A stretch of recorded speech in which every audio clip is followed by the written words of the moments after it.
The smallest micro finance company, so Arman financial stock का नाम है। इसके बारे में आज हम बात करेंगे, बट एक डिस्क्लेमर है, ये जो स्टॉक है ये मेरे पोर्टफोलियो का एक पार्ट है। सो ऑब्वियसली जो भी चीज़ें हम इसमें डिस्कस करेंगे उसमें कुछ भी बाय सेल का रिकमेंडेशन नहीं है, ये जस्ट फॉर एजुकेशन पर्पज़ के लिए है। तो अरमान फाइनेंशियल ये जो कंपनी है इन्होंने अपने Q2 के रिजल्ट अनाउंस किए हैं अभी रिसेंटली। सो एक बार देखेंगे कि रिजल्ट कैसा रहा इस कंपनी का, बिजनेस मॉडल क्या है एंड आउटलुक इस कंपनी का कैसा लग रहा है आने वाले टाइम में।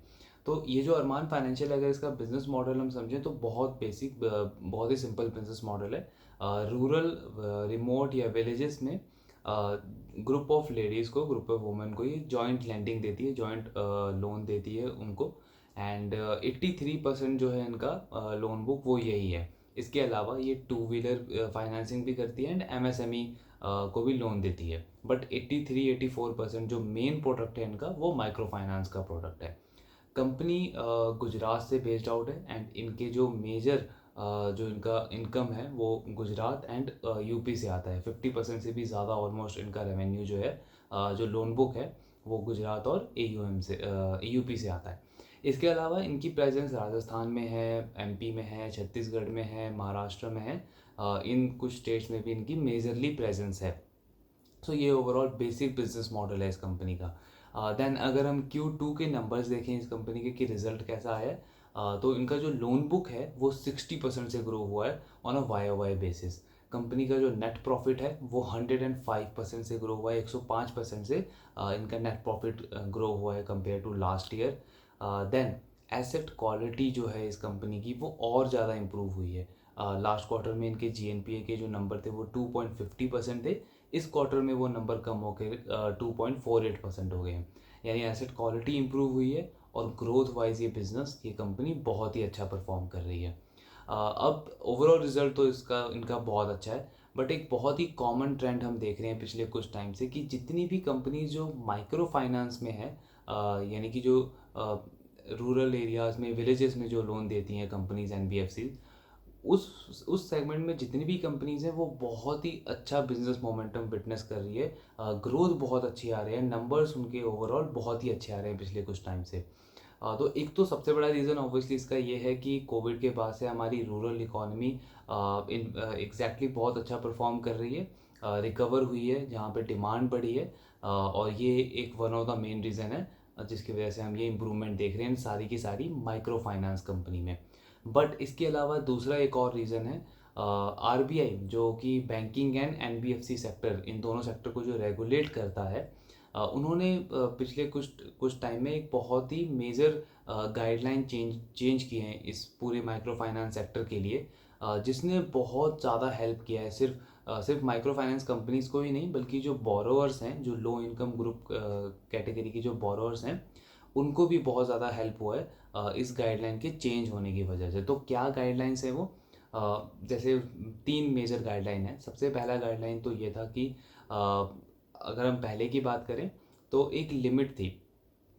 माइक्रो फाइनेंस लोन जो है वो तभी कंसिडर किया जाता था अगर जो कस्टमर है उनकी पूरी फैमिली की एनुअल इनकम जो है वो 1.25 लाख तक होती थी। एनुअल इनकम 1.25 लाख तक अगर आपकी है, आपकी पूरी फैमिली की, और तब अगर आप कोई लोन ले रहे हो तो वो लोन माइक्रो फाइनेंस के अंडर कंसिडर किया जाता था। इसमें नेगेटिव पॉइंट क्या था, सपोज किसी कस्टमर की annual income, family annual income 1.30 lakh है, तो कोई जो माइक्रो फाइनेंस, सपोज जैसे अरमान फाइनेंशियल जैसे कंपनी है, वो उनको लोन नहीं दे पाएगी बिकॉज वो उस कैटेगरी से बाहर फॉल करते हैं। सो ये एक बहुत बड़ा नेगेटिव पॉइंट था इसका। बट RBI ने क्या किया, अभी ये जो लिमिट थी 1.25 लाख की, इसको बढ़ा करके 3 लाख कर दिया। यानी कि अब कोई भी कस्टमर जिसकी फैमिली इनकम 3 लाख तक की है एनुअल, वो अगर कोई लोन ले रहा है तो वो माइक्रो फाइनेंस लोन कंसिडर किया जा सकता है। यानी कि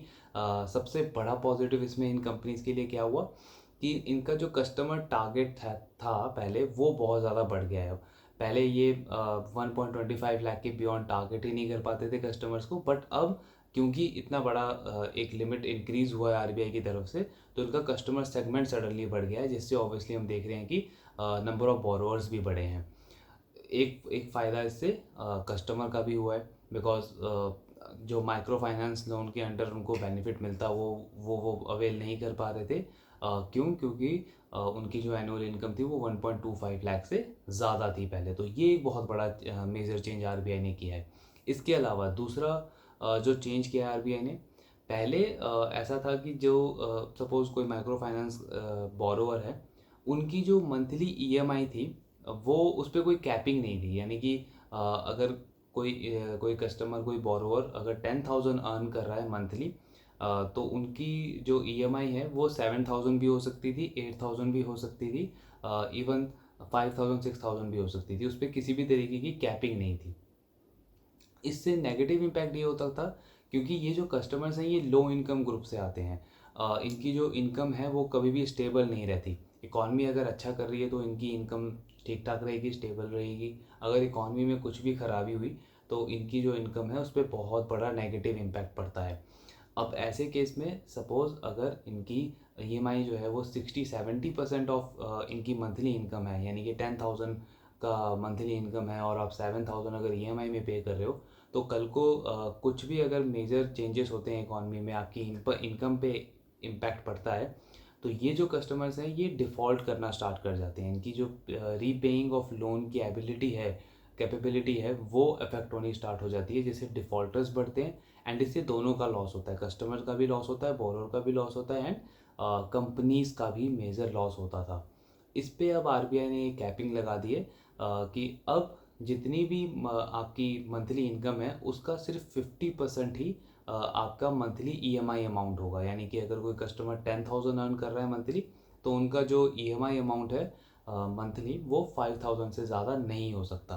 तो ये भी एक बहुत मेजर डेवलपमेंट हुआ है इस सेक्टर के लिए, बिकॉज अब जो कंपनीज़ हैं, माइक्रो फाइनेंस कंपनीज़ हैं, वो भी ज़्यादा कस्टमर्स को टारगेट कर सकती हैं, बिकॉज उन्हें अब डिफ़ॉल्ट होने का डर जो पहले था वो अब कम है कस्टमर्स का। एंड कस्टमर्स के ऊपर से भी एक बर्डन हट गया है, क्योंकि पहले 7,000 तक की ईएमआई जाती थी उनकी, उनके उनकी इनकम के प्रोपोर्शन में 70% तक की उनकी ईएमआई जाती थी, बट अब वो कम होकर के 50% ईएमआई हो गई। अब ऐसे में कल को अगर उनकी इनकम पे किसी तरीके का नेगेटिव इम्पैक्ट पड़ता भी है बिकॉज ऑफ एक्सटर्नल चेंजेस, तो भी चांसेस कम हैं कि वो अपने लोन रिपेमेंट में डिफ़ॉल्ट करेंगे, बिकॉज वो जो ईएमआई का प्रेशर है वो अब काफ़ी ज़्यादा कम हो गया आरबीआई की तरफ से। तीसरा जो सबसे बड़ा चेंज हुआ है, जो माइक्रो फाइनेंस कंपनीज़ हैं, इनके लिए अब रिस्क बेस्ड लैंडिंग जो है वो अवेल कर दी है आरबीआई ने। रिस्क बेस्ड लैंडिंग क्या होती है बेसिकली? सो पहले आरबीआई की तरफ से एक कैपिंग थी। सपोज दो कस्टमर हैं, एक जो पहला कस्टमर है उसका जो ट्रैक रिकॉर्ड है लोन का वो काफ़ी अच्छा है, टाइम पे वो रीपेमेंट करता रहा है लोन की, उसके डॉक्यूमेंट्स काफ़ी अच्छे हैं। सो ओवरऑल क्रेडिबिलिटी जो है एक कस्टमर वन की वो बहुत अच्छी है। कस्टमर टू जो है, उनका ट्रैक रिकॉर्ड थोड़ा सा ख़राब है लोन रीपेमेंट में, उन्होंने कई बार डिफ़ॉल्ट भी किया है लोन की रीपेमेंट में, एंड उनके डॉक्यूमेंट्स भी जो हैं वो बहुत अच्छे नहीं हैं। सो उनकी जो क्रेडिबिलिटी है वो थोड़ी सी नेगेटिव है कंपेयर टू कस्टमर वन। अब लैंडिंग का रूल हमेशा ये कहता है कि ऑब्वियसली कस्टमर वन जो है उसको इंटरेस्ट रेट कम चार्ज करेगी माइक्रो फाइनेंस कंपनी। क्यों? क्योंकि उनका ट्रैक रिकॉर्ड और उनकी सारी चीज़ें ज़्यादा अच्छी हैं।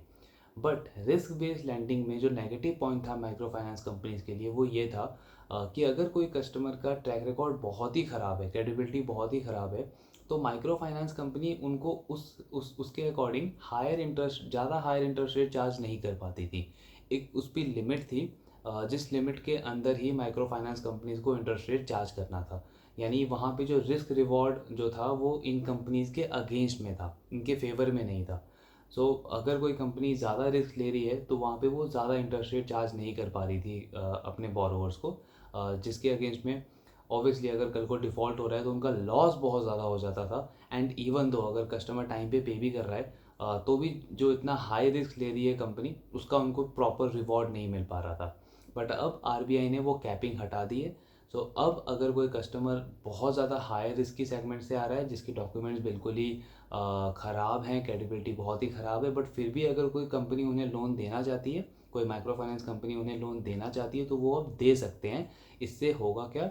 ऑफ कोर्स जो बोरोवर है उसकी भी नीड पूरी होगी, एंड कंपनी उस रिस्क के अकॉर्डिंग प्रॉपरली अपना इंटरेस्ट रेट जो है वो चार्ज कर सकते हैं उस बोरोवर को।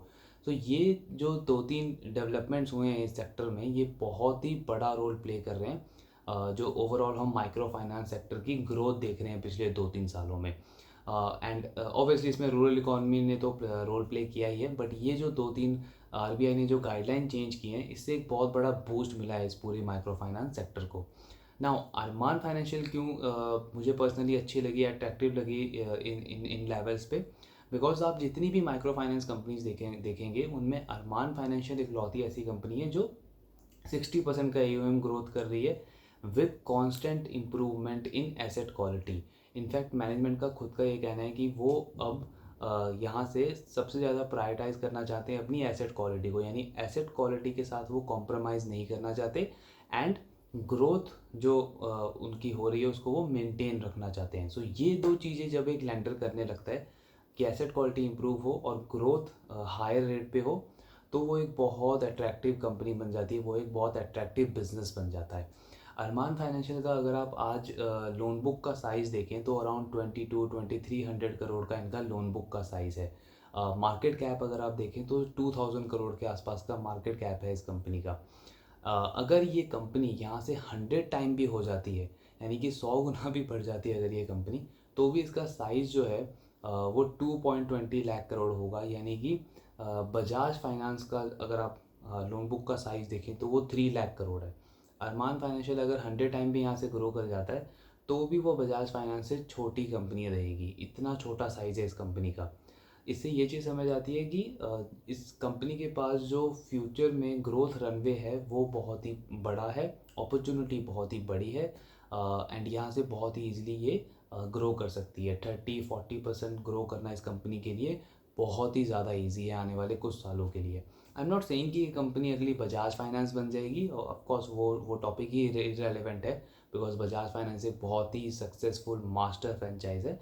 बट यस, हम ये चीज़ इसे समझ सकते हैं कि जो अपॉर्चुनिटी है इस कंपनी के पास में आने वाले टाइम में वो बहुत बड़ी है, बिकॉज बजाज फाइनेंस इतने बड़े साइज़ पे भी 30% से भी ज़्यादा ग्रोथ दिखा रहा है अपने लोन बुक में।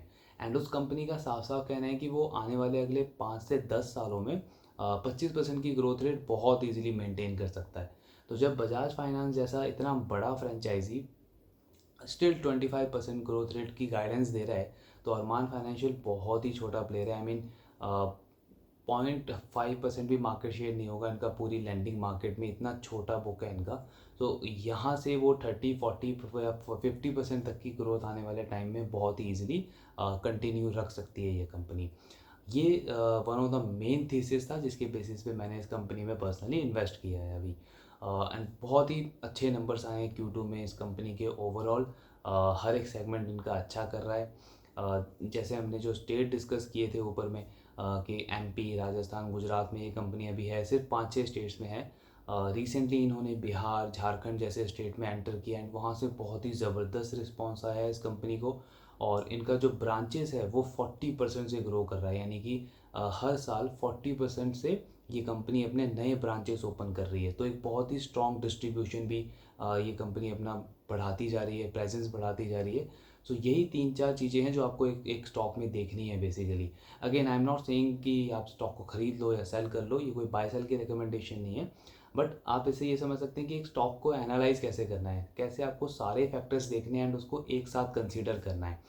Because Arman financial most of the boxes जो है वो टिक करता है इस टाइम पे। चाहे वो बिजनेस परफॉर्मेंस हो या फ्यूचर की हो ग्रोथ अपॉर्चुनिटी हो, एसेट क्वालिटी हो, डिस्ट्रीब्यूशन एक्सपेंशन हो, हर एक चीज़ पे ये कंपनी अभी बहुत ही अच्छा परफॉर्म कर रही है। सो अभी तक अच्छी परफॉर्मेंस है। फ्यूचर ग्रोथ आउटलुक भी बहुत अच्छा लग रहा है इस बिज़नेस का। ऑफ कोर्स आने वाले टाइम में हम देखेंगे कि और कैसी चीज़ें डेवलप होती है इस बिज़नेस में। कॉन कॉल इसका अभी पेंडिंग है, सो एक बार वो मैं गो थ्रू कर लूँ, उसका भी हाईलाइट आपके साथ शेयर करूँगा कि और क्या क्या चीज़ें हो रही हैं इस बिज़नेस के साथ में। ओवरऑल एनालिसिस यही था अरमान फाइनेंशियल का। आई होप ये वीडियो आपको अच्छा लगा होगा। इन केस अगर आपको कोई भी डाउट हो so please let me know in the comment box.